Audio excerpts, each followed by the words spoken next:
encontraste aquella vez tan moribunda. No solo te conformaste con levantarme, ahora sé que tienes arte para saber cómo restaurarme. Porque mis piezas han quedado tan pegadas como roca en la montaña, cuando a tu nombre mi voz clamó. Y al mirar atrás es como despertar de un sueño tan amargo que me hizo llorar. Y mis ojos se pudieron abrir cuando llegaste tú. Y al ver la cicatriz de lo que hiciste en mí, al mirarme en el espejo puedo sonreír. Hoy puedo brillar y al mundo hablar, porque has demostrado tu arte en mí.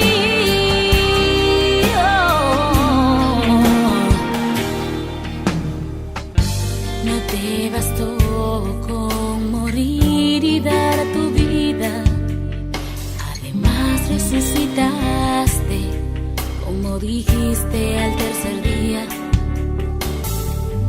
Y ver la forma en que transformas corazones entre los cirujanos, el mejor de los mejores.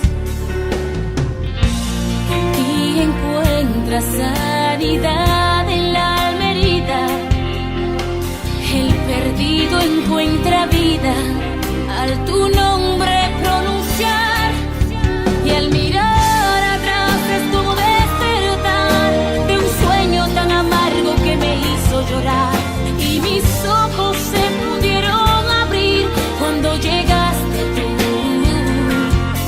Y al ver la cicatriz de lo que hiciste en mí, al mirarme en el espejo puedo sonreír. Hoy puedo brillar y al mundo hablar, porque has demostrado tu arte en mí.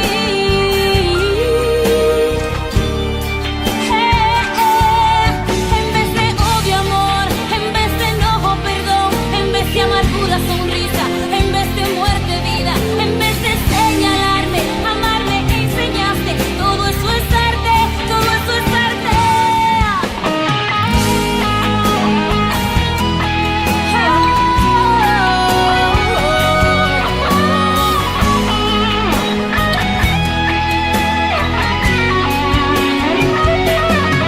Y al mirar atrás es como despertar de un sueño tan amargo que me hizo llorar. Y mis ojos se pudieron abrir cuando llegaste tú.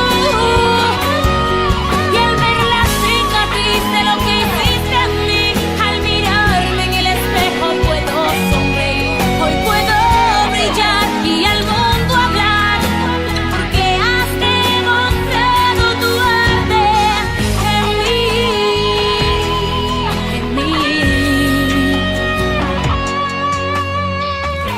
No te bastó con sanarme las heridas, tu arte en mí.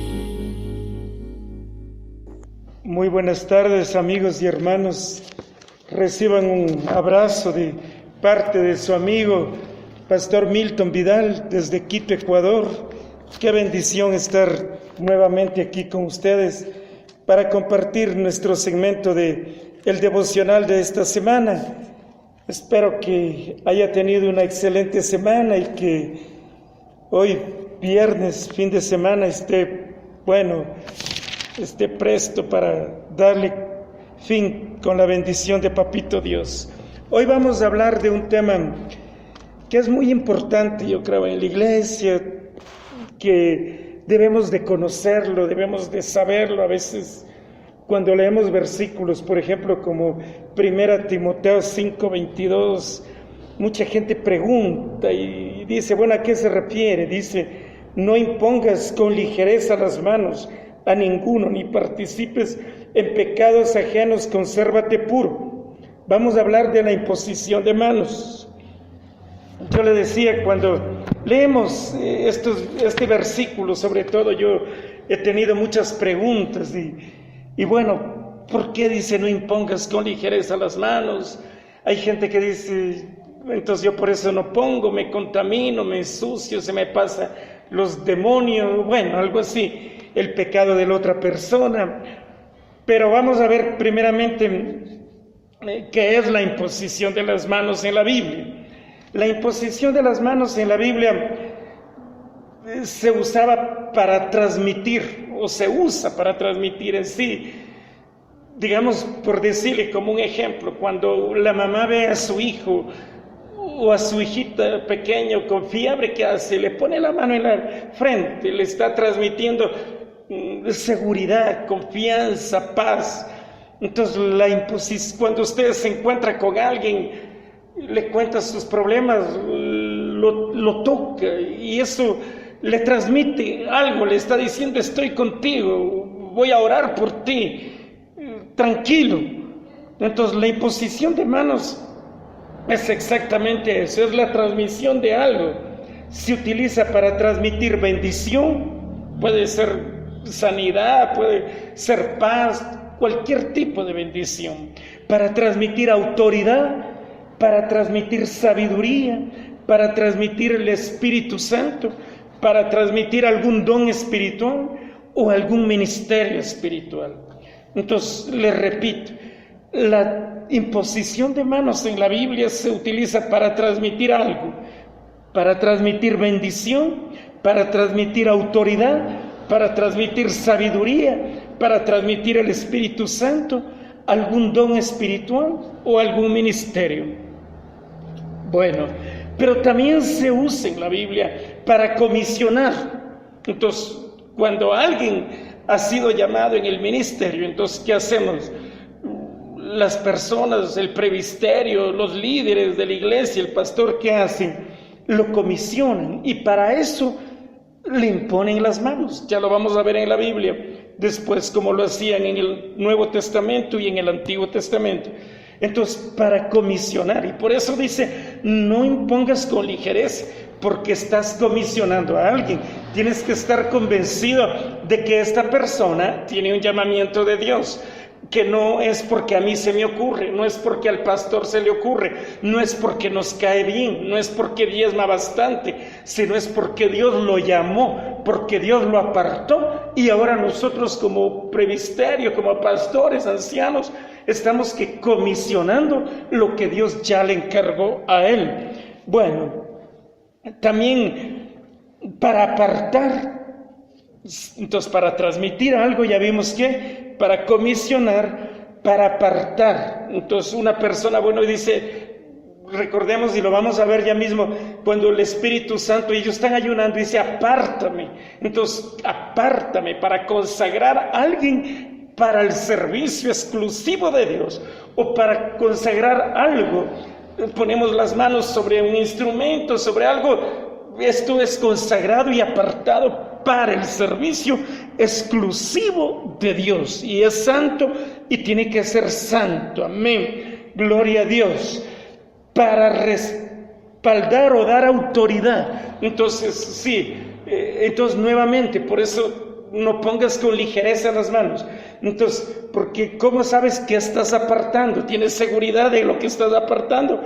O también para dar autoridad. Entonces, para respaldar, dices, como yo tengo autoridad, como en este caso mi pastor, o si estoy como en un presbiterio, en una iglesia, denominación, entonces yo estoy respaldando de la autoridad que yo tengo, yo lo respaldo a él. Yo sé que él es un hombre de Dios, yo sé que ella es una mujer de Dios, entonces yo estoy respaldando con mi autoridad que Dios ha puesto sobre mí, para que Él haga esta obra, para que Él desempeñe esta labor, para que Él desempeñe este ministerio.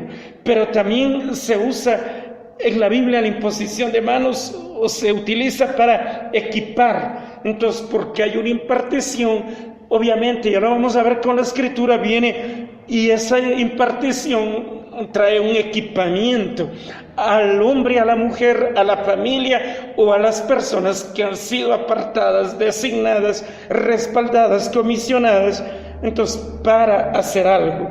Bueno, vamos a ver en el Antiguo Testamento Números 27:15.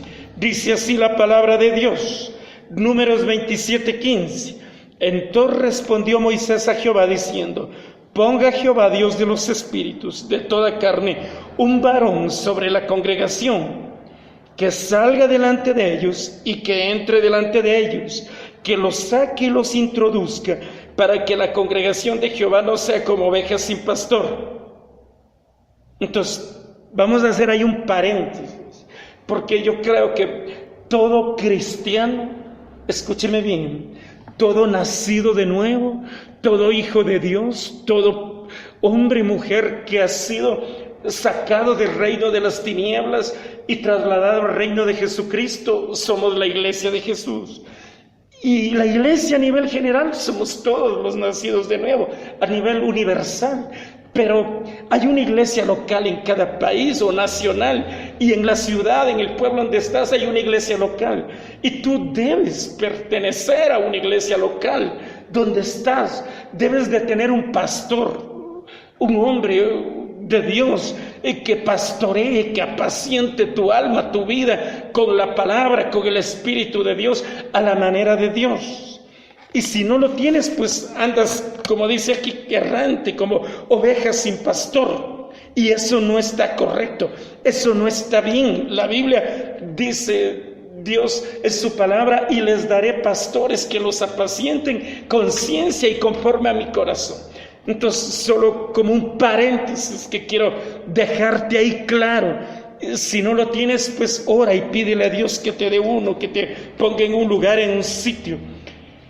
Bueno, y dice, verso 18, y Jehová dijo a Moisés: toma a Josué, hijo de Nun, varón en el cual hay espíritu, y pondrás tu mano sobre él, y lo pondrás delante del sacerdote Eleazar y delante de la congregación, y darás el cargo en presencia de ellos, y pondrás de tu dignidad sobre él, para que toda la congregación de los hijos de Israel le obedezca. Bueno, entonces vemos cómo responde Dios cuando Moisés dice, bueno, llega el momento de que yo ya no voy a estar. Moisés sabía que él no iba a entrar en la tierra prometida, el pueblo ya entraba a la tierra prometida. Entonces dice, ponga un varón, ponga un pastor, ponga un líder sobre la congregación para que siga. Entonces Dios le responde y le dice, toma Josué, hijo de Nun, ya ha sido llamado, ya ha sido apartado, ya tiene el Espíritu de Dios este hombre, pero pon tus manos sobre él para que venga un poco de tu dignidad, de tu bendición, no toda tu bendición, mire, sino parte, haya una impartición de parte de lo que tú tienes, de tu dignidad, de tu bendición, de tu depósito sobre él al imponer las manos. Y entonces preséntalo delante del sacerdote y de la congregación para que le obedezcan. Tremendo. Entonces, ¿se ve? Ahí vemos lo que ya vimos anteriormente. ¿Para qué es la imposición de manos? El poder en la imposición de manos. ¿Y por qué dice la Biblia? No impongas tus manos con ligereza.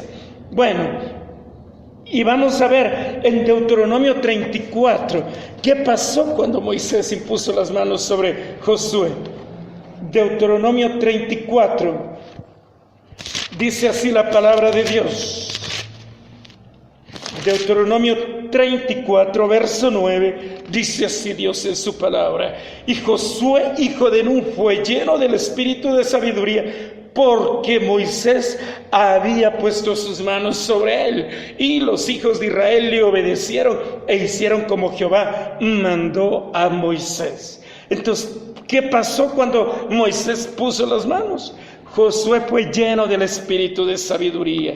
Hubo la transmisión del poder, de la gracia, de la dignidad, pero sobre todo del Espíritu de Dios. Y bueno, Jesús en el Nuevo Testamento mandó a poner las manos sobre enfermos. Él puso las manos sobre los niños para bendecirlos. Pero en el libro, ya en la iglesia, cuando se estableció, en el libro de Hechos, capítulo 6, verso 6, vamos a ver lo que yo le decía, cómo ellos elegían sus líderes. Porque ahora nosotros nos hemos en la iglesia también contaminado, si se puede decir así, mucho con la democracia, pero en Dios no existe la democracia. Escúcheme bien, en la iglesia ahora, cuando vamos a ver una elección de diáconos, de líderes, ancianos, de pastores, los sometemos a votación. En la Biblia nunca se hizo esto, hubo un sorteo para buscar el reemplazo de Judas, pero parece que ese sorteo como que no fue de Dios, porque Dios levantó un apóstol llamado Pablo, para mí que él fue reemplazo de tal Judas, y de este hombre que salió favorecido en el sorteo, no se supo nunca más en la Biblia. Hechos 6 dice, Hechos 6 dice, en aquellos días, como creciera el número de los discípulos, hubo murmuración de los griegos contra los hebreos de que las viudas de aquellos eran desatendidas en la distribución diaria. Entonces los 12 convocaron a la multitud de los discípulos y dijeron, no es justo que nosotros dejemos la palabra de Dios para servir en las mesas. Escuche bien, ministro, porque los 12 representan el ministerio, o sea, nosotros los ministros. Ahora nos ocupamos mucho en las mesas, en los quehaceres, y nos aparamos como Marta y estamos cargados. Pero ellos aquí ponen énfasis en no descuidar la oración y la palabra. Buscad pues, hermanos, entre vosotros de buen testimonio, llenos del Espíritu y de sabiduría, en quienes encarguemos este trabajo. Y nosotros persistiremos en la oración y en el ministerio de la palabra. Todo ministro, hay 5 ministerios en la Biblia: apóstol, profeta, evangelista, pastor, maestro. Estos hombres son consagrados y tienen que tener claro que son llamados a esto, a orar y a ministrar la palabra.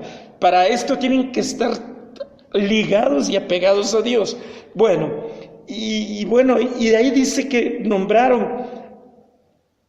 agradó la propuesta de la multitud, eligieron a Esteban, a Felipe, y ahí están los nombres de todos. En el verso 6 dice, a los cuales presentaron ante los apóstoles, quienes orando les impusieron las manos.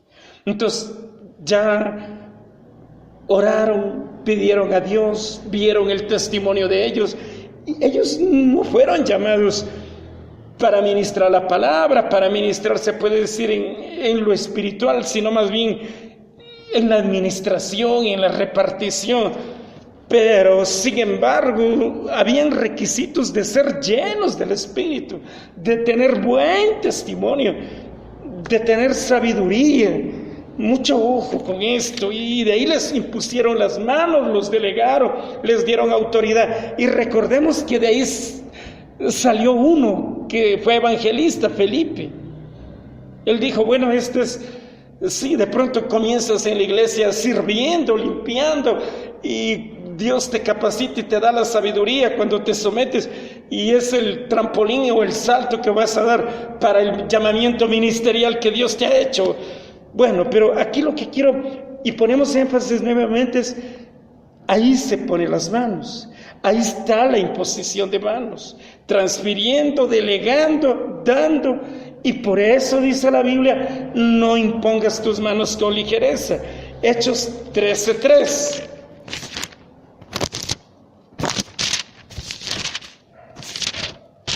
Dice así la palabra de Dios. Entonces, 13 del 1 al 3 dice, había entonces en la iglesia que estaba en Antioquía profetas y maestros: Bernabé, Simón, el que se llama Níger, Lucio de Cirene, Manaén, el que se había criado junto a Herodes, el tetrarca, y Saulo. Aquellos que dicen que ya no hay profetas aquí en esta iglesia sí habían profetas. Bueno, ministrando estos al Señor y ayunando, dijo el Espíritu Santo: apártame a Bernabé y a Saulo para la obra que los he llamado. Ministrando estos al Señor y ayunando. Entonces, ¿cómo elegían ahí? ¿Cómo buscaban líderes? ¿Cómo hablaba Dios? ¿Quién les designaba? El Espíritu Santo. ¿Quién los apartaba? El Espíritu Santo. Una vez que tenían el llamamiento y la confirmación, entonces, ¿qué hacían? Y habiendo ayunado y orado, les impusieron las manos y los despidieron. Entonces, ahí les apartaron, ahí los respaldaron con autoridad, ahí les confirieron, les impartieron ya lo antes mencionado acerca de la imposición de manos. Tremendo. Pero en la Biblia, como yo lo decía antes, también dice: pondrán manos sobre los enfermos. Entonces, ¿por qué vas a transmitir algo? Sanidad, salud, bendición. Jesús puso las manos para bendecir. En el Antiguo Testamento, y la manera correcta de que los padres bendigamos a nuestros hijos es poniendo nuestras manos y declarando palabras de bendición sobre ellos. Palabra de Dios. Y a propósito, este domingo aquí en la iglesia vamos a tener este tiempo, vamos a hablar sobre esto, ya que nuestros hijos comienzan un nuevo año escolar. Ya comenzaron, pero este domingo vamos a hablar sobre esto, de cómo bendecir, cómo un padre bendice a su hijo, porque primero la bendición de Dios, pero después la bendición de un padre tiene muchísimo que ver y tiene mucho poder en la vida de alguien, de su hijo. Entonces, vamos a hacerlo así. Como poniendo las manos, declarando la palabra, soltando algo sobre ellos, transmitiendo algo sobre ellos. Por lo general no lo hacemos así. Bueno, yo te dejo esta enseñanza, esta palabra en tu corazón. Y sí, entonces ya sabes cuándo imponer las manos. Ya sabes cuándo deben imponerte las manos. Ya sabes. Ya sabes por qué no hay que hacerlo con ligereza, porque a veces podemos poner de pronto sobre alguien que ni conocemos, ni sabemos, no podemos hacerlo. Entonces, tiene que ser con discernimiento, con sabiduría y sobre todo guiados por el Señor. Vamos a darle gracias a Dios por esta palabra. Padre, te damos la gloria, te damos la honra, te damos la alabanza, te damos la adoración a ti. Tu palabra nunca regresa vacía, papá. Tu palabra es maravillosa, tu palabra es gloriosa, tu palabra es santa, tu palabra nos alimenta, tu palabra nos imparte vida. Perdónanos, Señor, porque a veces no nos empapamos de ella, no nos deleitamos en ella, no la creemos, no nos apropiamos. Perdónanos, pero hoy aquí nos apropiamos de tu palabra y te pedimos primero que nos limpies con tu sangre. Y como dice aquí, Señor, que a través de la imposición de manos hay una impartición ahí. Yo sé que no te puedo poner las manos, pero de aquí imparto. Yo pongo mis manos sobre este dispositivo, tú ponlas allá y yo imparto la bendición de Dios, la bendición de su palabra, la bendición de su espíritu, salud. Si tú necesitas salud, estás enfermo ahí, recibe la sanidad. Ese dolor, esa enfermedad no va más contra ti en tu cuerpo. Por la llaga de Cristo eres sano, eres libre de influencias demoníacas, eres libre de maldiciones ancestrales, generacionales, eres libre de vicios. Te sacamos de la inmundicia y te ponemos en el reino del cielo con la palabra bendita de Dios, porque la palabra de Dios es vida. Gracias, Señor, y transmitimos una activación del fuego, de la presencia, ese llamamiento que Dios te ha hecho, que se haga realidad, que se aclare esos dones ministeriales, espirituales, esos talentos naturales que Dios te ha dado, se activan, se potencializan ahora en el nombre de Jesús. Y si no tienes un lugar donde congregarte, oramos que Dios te ponga en un sitio, en una congregación, en un ministerio, te dé un pastor y conforme al corazón de Él, que hable tu palabra, que esté alineado contigo, papá. Te amamos, mi Jesús. Gracias, Padre, por este tiempo. Bendiciones. Y no se olvide de ponernos en el altar de oración siempre. Gracias.